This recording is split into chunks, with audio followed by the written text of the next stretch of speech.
Recording is on. Olá, pessoal, bom dia, tudo bom? Espero que estejam bem. Hoje nós vamos falar um pouco sobre a administração de recursos humanos e educação permanente na enfermagem. E o que isso tem a ver conosco? Tudo, não é? Afinal de contas, nós somos uma categoria profissional constituída por enfermeiros, técnicos e auxiliares de enfermagem, isso no âmbito nacional, ou seja, aqui no Brasil, porque há uma diversidade, né, no mundo. Alguns lugares só terão enfermeiros, por exemplo. Mas, além da equipe de enfermagem, né, de uma categoria profissional, que nós temos o papel de liderar, de gerenciar e de desenvolver recursos humanos, ou a literatura também pode apontar como capital humano, nós temos que pensar essas pessoas a partir de vários fatores. E como essas pessoas influenciam em seu processo de trabalho, influenciam a assistência à saúde e, consequentemente, a qualidade de vida das pessoas que nós cuidamos.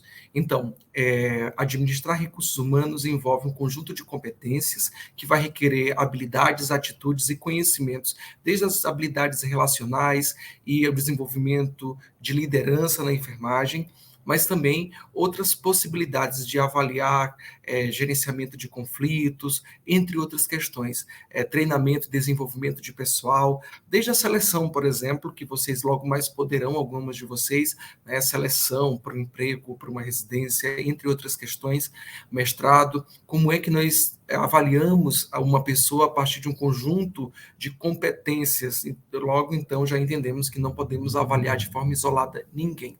Eu preparei um material, uns slides, e então eu vou compartilhar com vocês aqui, ok? Então, só um momentinho.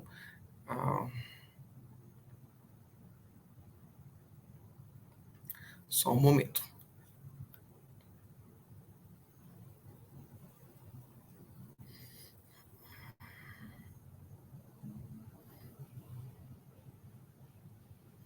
Então, formação de recursos humanos ou administração de recursos humanos, educação permanente, as diferenças entre educação permanente e continuada, tá? Então, nós vamos abordar um pouco sobre essas questões. Primeiro, entender que nós estamos inseridos em um contexto altamente dinâmico, complexo, que envolve a relação de poder, que envolve cultura organizacional, e nós somos essa parte central, não só por sermos a principal categoria profissional da saúde, mas porque estamos falando de pessoas posicionadas num contexto. É aquela questão quando as pessoas mencionam, vou vestir a camisa da minha instituição. Como é essa camisa da instituição? Qual é a cultura organizacional daquele contexto? É um hospital privado, público, filantrópico, militar? É na atenção básica, secundária?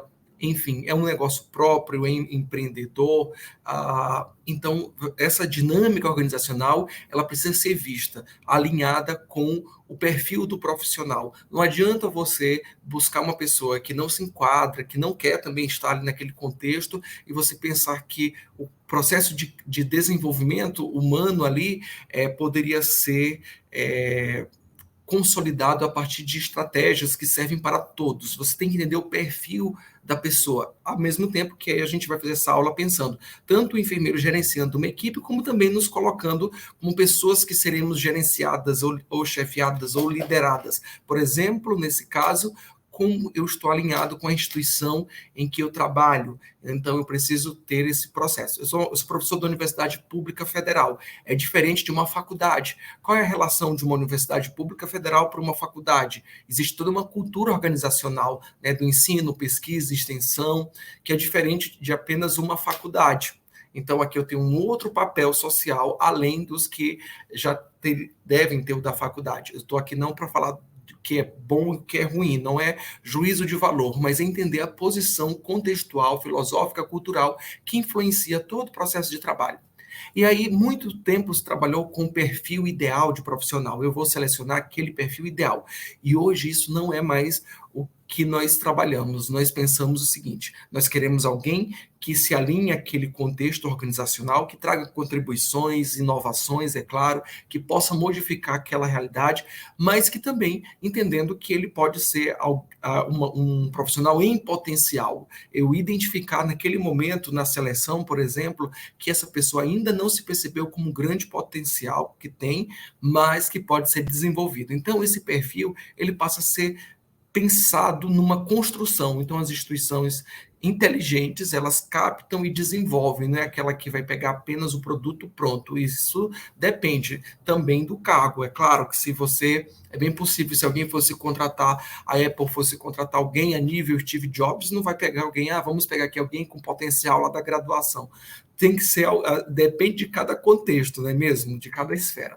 Então, não atende mais essa dinâmica patológica de mercado que eu tenho que ter o profissional pronto. Cuidado com esse termo, né? Profissional formado. A gente está em processo de formação sempre.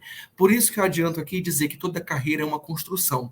Não existe uma receita pronta e que serve para todos. Você quer sair da graduação, trabalhar, fazer residência e mestrado, quer fazer o mestrado direto, quer fazer o mestrado e depois a residência, tudo é possível, você que avalia essa caminhada. Agora, no processo de desenvolvimento, eu preciso pensar nas pessoas a partir do contexto em que elas estão. Se eu penso o seguinte, olha, quero contratar enfermeiros, que aqui a gente vai oferecer alguns treinamentos, alguns habilidade de adequação à cultura organizacional. Às vezes isso é até um ponto positivo, quando, por exemplo, nós consideramos aqueles profissionais que já vêm com muitos vieses, né? Eu já sei, é assim que eu faço, não aceito nada diferente.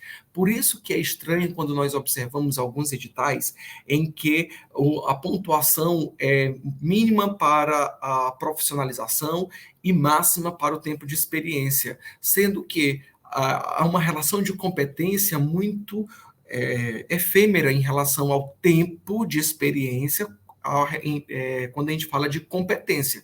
Eu posso ter um enfermeiro que trabalhou 5 anos numa assistência e outro que trabalhou 15, mas necessariamente o que tem 15 anos de assistência tem as melhores competências para uma determinada função. Então, isso é relativo. É claro que a experiência, o conhecimento tácito, explícito, eles são fundamentais, mas isso não pode ser visto como uma regra para todos, né? Então, eu vou desenvolver competências. Quando a gente fala de recursos humanos, uma questão que é importante destacar para investimento em recursos humanos e não gastos com recursos humanos, como algumas pessoas colocam, né? Quando a gente fala da enfermagem, nós sabemos que é uma subcontratação, o número de recursos humanos da enfermagem no setor hospitalar, por exemplo, e na atenção básica também, é inferior àquilo que nós desejamos, o que é preconizado pelas resoluções do COFEM, o que é preconizado pela literatura internacional. Então, nós precisamos entender que a relação de quantidade e qualidade, não é só a quantidade de profissional, mas a qualidade, né, competências, irão influenciar questões econômicas e de qualidade de vida das pessoas, porque nós estamos falando de riscos, por exemplo, o enfermeiro no hospital, evitando a partir de protocolos e dos seus cuidados, o risco de queda, de iatrogenias do cuidado, na atenção básica, orientando de forma adequada, tendo tempo para orientar as pessoas, desenvolvendo tecnologias de processo para otimizar a qualidade de vida das pessoas. Então, essa relação de investimento, que é diferente de custo, precisa ser invertido, tá? Então, a gente fala hoje desse diamante bruto, né? De lapidar essas pessoas, mas é um contexto, não é pegar alguém e moldar 100% da forma como a gente quer, até porque as pessoas são singulares, então ninguém é robotizado. Entretanto, nós sabemos o seguinte, qual perfil nós queremos para a nossa instituição? Vocês já se perguntaram qual perfil de enfermeiro vocês estão se tornando? Qual perfil de enfermeiro a sociedade deseja ter? Dentro disso, quais competências eu tenho desenvolvido? Não para ficar assim, alerta, nossa, eu não estou conseguindo, mas para fazer um diagnóstico para um autogerenciamento. Onde eu preciso investir? Se eu não consigo me relacionar bem, onde é que eu preciso investir? Se eu não consigo falar com as pessoas e eu preciso orientar as pessoas, onde eu devo investir? Quando eu ainda preciso desenvolver minha capacidade técnica e habilidades para alguns procedimentos, onde eu devo investir? Então, eu preciso fazer essa avaliação que é pontual para um autogerenciamento, né? E aí nós precisamos pensar, o homem nesse contexto de trabalho, o homem, né, a pessoa, como ele influencia e é influenciado por ele. Então, nós vamos falar aqui de condições que influenciam o desenvolvimento, né, da educação permanente, do desenvolvimento profissional no contexto de trabalho. Quais são os fatores que influenciam, né? Então, nós primeiro precisamos pensar aqui uma questão que difere. Educação permanente e educação continuada. para falarmos do que influencia. Na educação permanente, vocês verão às vezes no hospital assim uma plaquinha, educação permanente, em outros lugares educação continuada. E nós sabemos que hoje nós temos uma política de educação permanente, tá? Então, como é que nós podemos falar a seguinte questão? A diferença entre elas.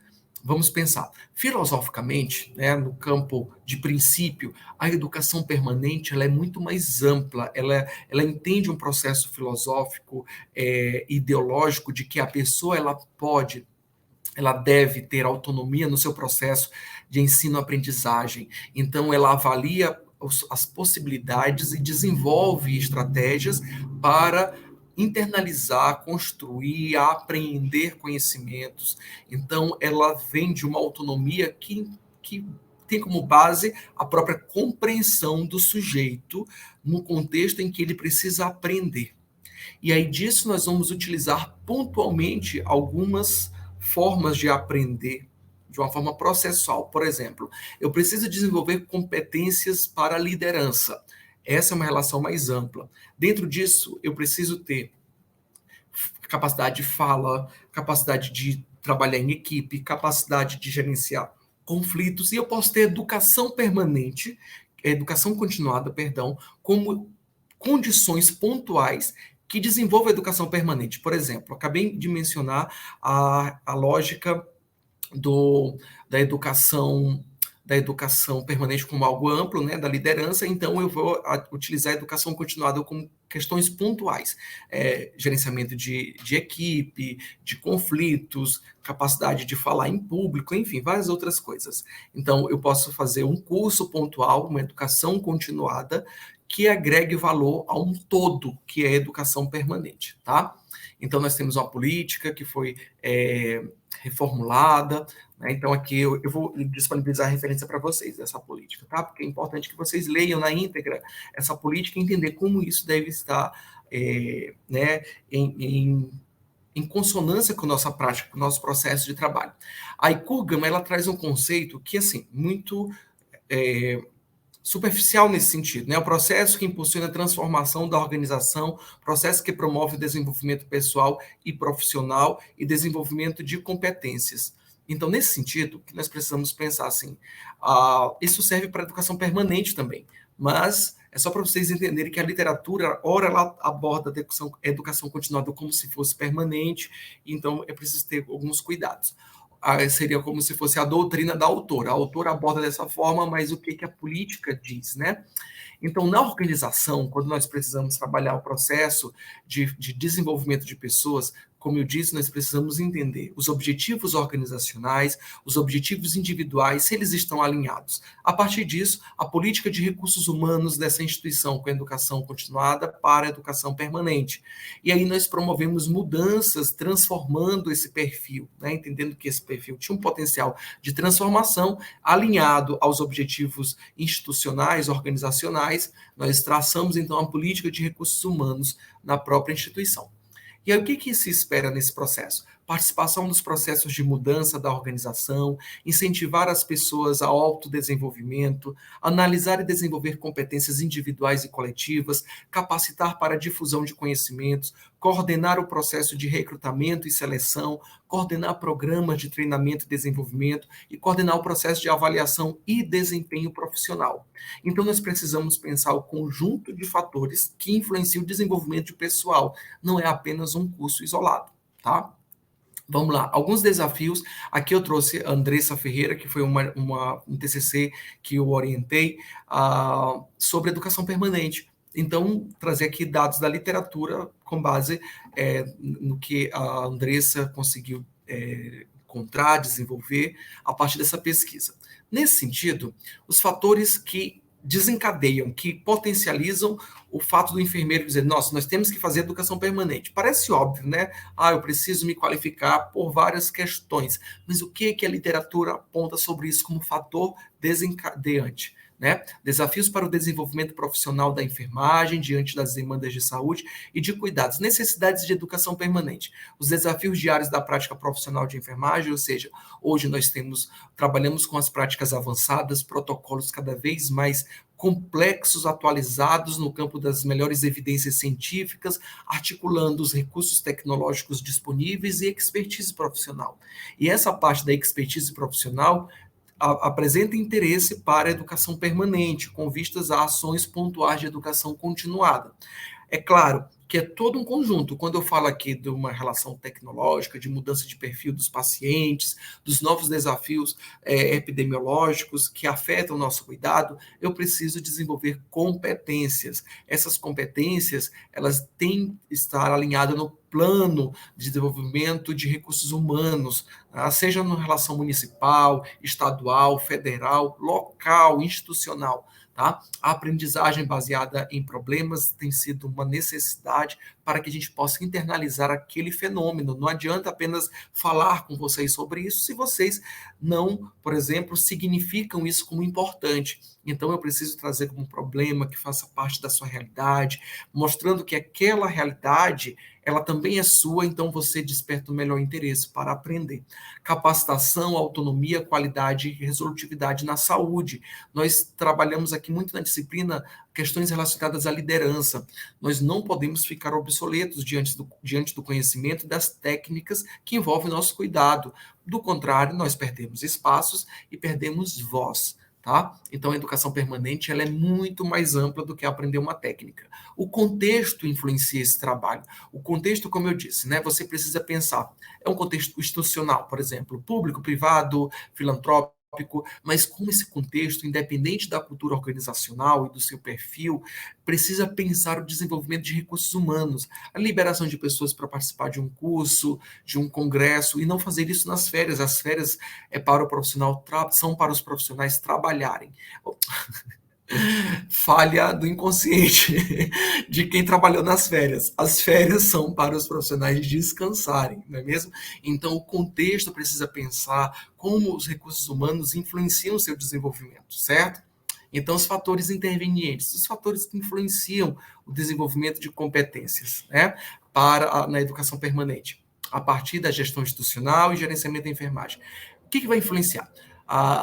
Nessa pesquisa, influenciou as articulações de serviço e gestão setorial. O serviço e a gestão compreendem que o investimento em recursos humanos diminui vários fatores que têm implicações econômicas, por isso que nós não falamos de gastos, mas sim investimentos. Então, quando nós pensamos no desenvolvimento de pessoal e o gestor diz, nossa, é muito caro, então eu tenho um papel de trazer um projeto e demonstrar como isso vai trazer um resultado a curto, médio e a longo prazo, principalmente considerando o perfil de desenvolvimento e que vai afetar a qualidade da assistência à saúde das pessoas que nós cuidamos. Por isso que o apoio institucional, logo aqui apontado, ele é fundamental. No serviço público, em algumas instituições vinculadas ao Ministério da Saúde, Ciência e Tecnologia, a educação, nós temos o plano de cargos e carreira, que acontece também em alguns municípios.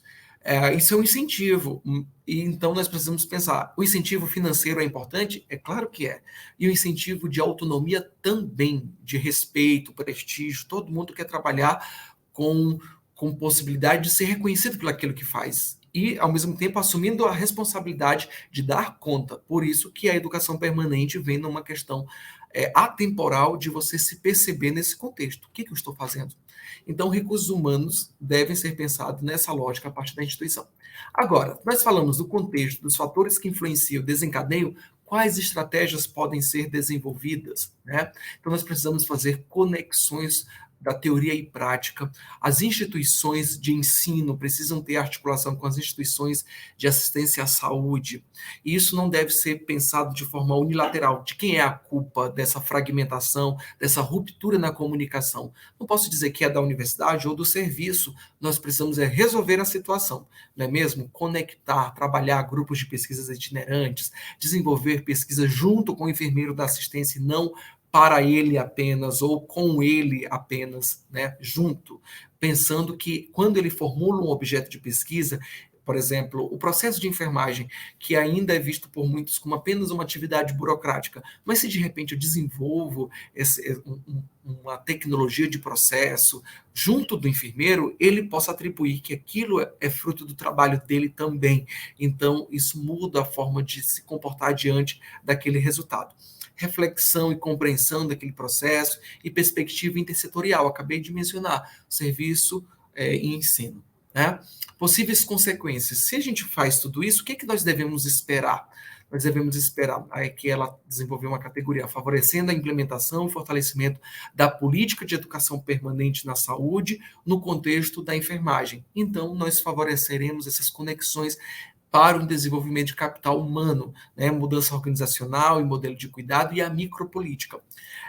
Nós vamos entender, a partir de Deleuze e Guattari, que toda produção humana ela é política, e toda política ela é macro e micropolítica. Macro, políticas públicas de saúde, né?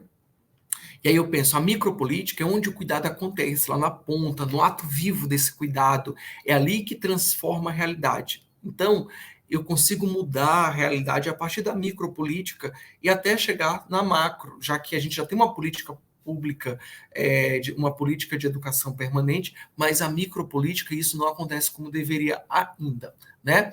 Então, nesse processo aqui, agora falando um pouco de recrutamento, de seleção, de treinamento e desenvolvimento e avaliação de desempenho profissional. Recrutar e selecionar pessoas não é uma tarefa fácil. Primeiro, nós temos que pensar qual o perfil institucional.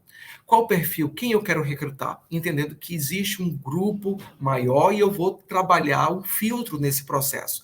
E então eu tenho que ter uma visão, né, do que perfil esperar. Flexibilidade da instituição para avaliar as possibilidades também é importante.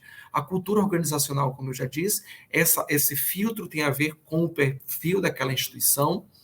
Reter talentos não é mais trabalhar com a lógica do diamante bruto, mas com a lógica dos potenciais que nós podemos desenvolver. Né?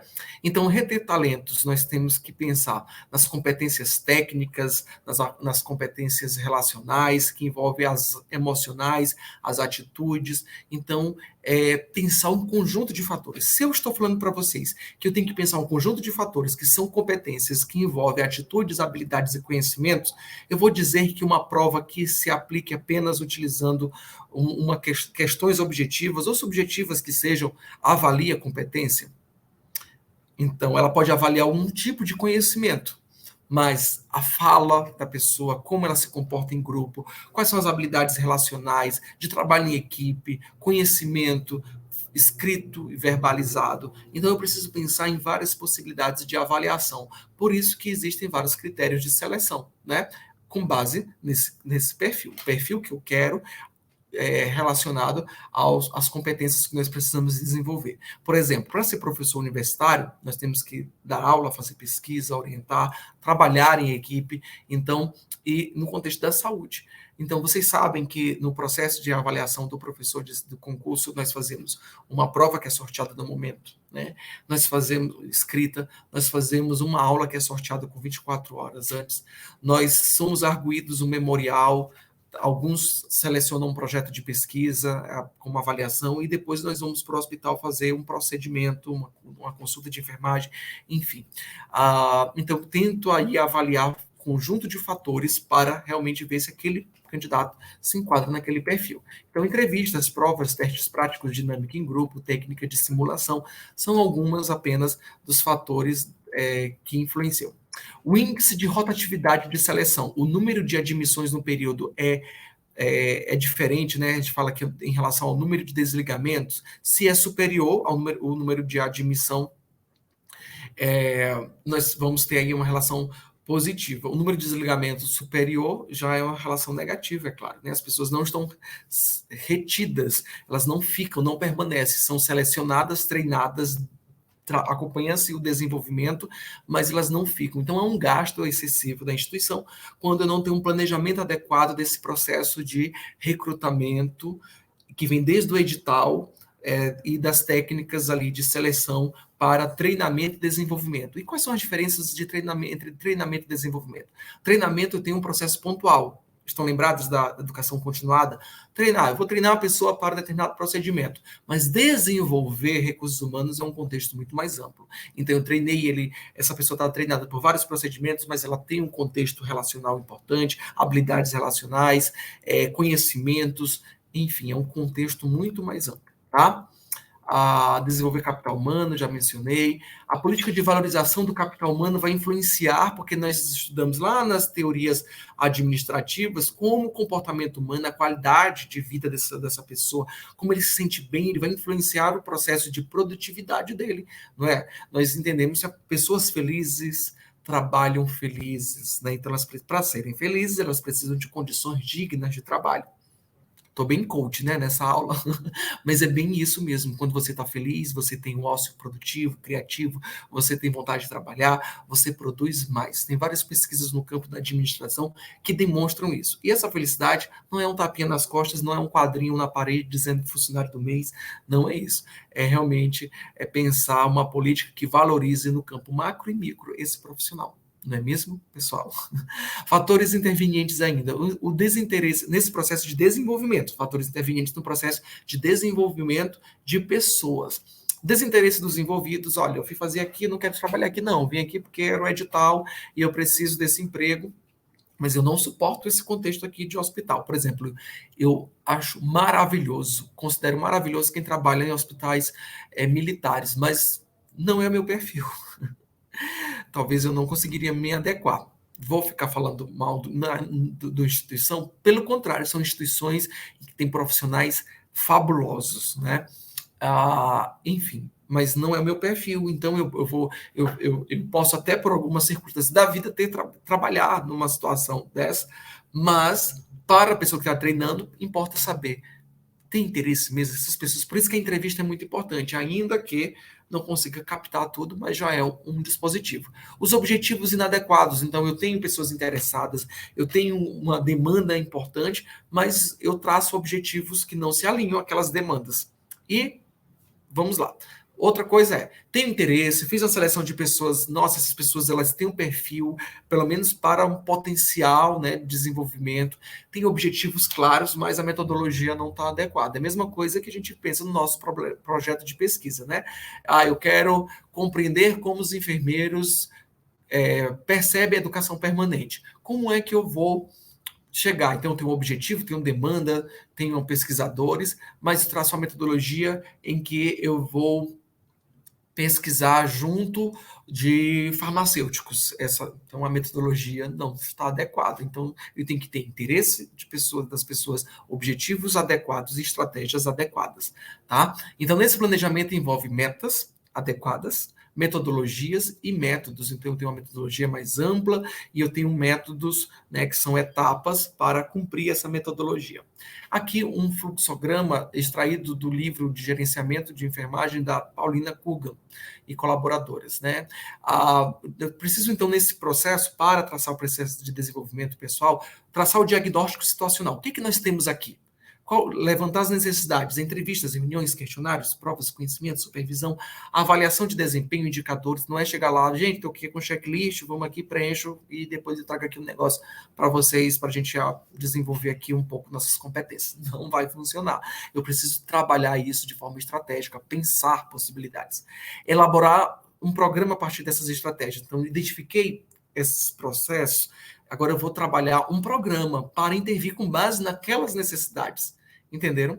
Então, vamos lá. Então, objetivos, público-alvo, conteúdo, metodologia de ensino, estratégia de adesão e divulgação, recursos necessários. Então, até para poder sinalizar lá para a chefia, olha, preciso de investimento aqui, eu preciso de recurso, trazer uma pessoa, né, de outro lugar para capacitar as pessoas, enfim. Aprovação desse programa, né, pela direção, ou uma divisão específica, execução do programa, avaliação, aí a gente faz um relatório e avalia se mudou o diagnóstico situacional novamente. Olha que maravilha. Então, aqui, planejamento do treinamento e desenvolvimento. Como é que nós podemos trabalhar isso de uma forma bem lúdica aqui, né? Onde e como estamos, o diagnóstico situacional.